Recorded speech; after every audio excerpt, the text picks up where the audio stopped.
നമസ്കാരം. തേങ്ങ ചേർത്തിട്ടുള്ളൊരു മീൻ കറിയാണ് ഞാൻ തയ്യാറാക്കാൻ പോകുന്നത്. അതിനായിട്ട് ആദ്യം തേങ്ങയും മഞ്ഞളും മുളക് പൊടിയും മല്ലിപ്പൊടിയും ഞാനിവിടെ എടുത്ത് വെച്ചിട്ടുണ്ട്. ആദ്യം തന്നെ ഒരു മിക്സിയുടെ ജാറിനകത്തേക്ക് തേങ്ങ ഇട്ട് കൊടുക്കുക. അതിലേക്ക് മഞ്ഞൾ പൊടിയും മുളക് പൊടിയും മല്ലിപ്പൊടിയും ചേർത്ത് കൊടുക്കണം.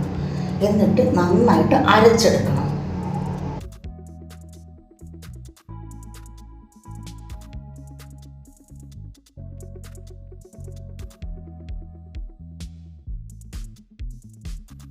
തേങ്ങ നന്നായിട്ട് അരച്ചെടുത്തിട്ടുണ്ട്. ഈ മീൻ കറിയിൽ നമ്മൾ മാങ്ങയും ചേർക്കുന്നുണ്ട്, കുടംപുളിയും ചേർക്കുന്നുണ്ട്. നല്ല പുളിയുള്ള മാങ്ങയാണെങ്കിൽ പുളി ചേർക്കേണ്ട ആവശ്യമില്ല. ഇനി നമുക്ക് ചട്ടി വെച്ച് കൊടുക്കാം. അതിലേക്ക് നമ്മൾ അരച്ച് വെച്ച തേങ്ങയും ആവശ്യത്തിന് വെള്ളവും ഇട്ട് കൊടുക്കാം. അതിലേക്ക് പച്ചമുളക് ഇട്ട് കൊടുക്കണം, കുടംപുളി, ഉപ്പ്.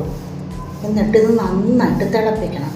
തിളച്ച് വരുമ്പോൾ മാത്രം മാങ്ങ ഇട്ട് കൊടുക്കാം.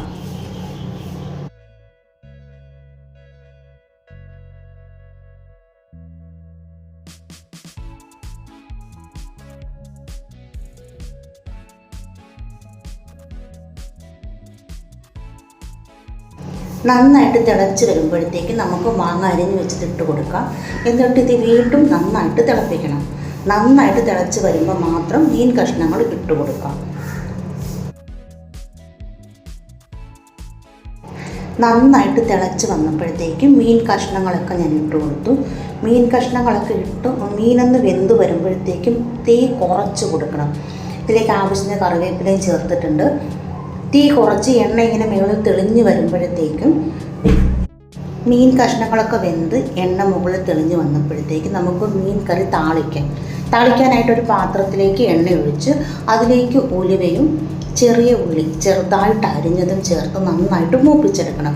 അതിലേക്ക് കുറച്ച് കറിവേപ്പിലയും കൂടി ചേർത്തിട്ട് നമുക്ക് ഈ മീൻ കറിയിൽ ഒഴിച്ച് കൊടുത്ത് അടച്ച് വെക്കാം. മീൻ കറി തയ്യാറായിട്ടുണ്ട്.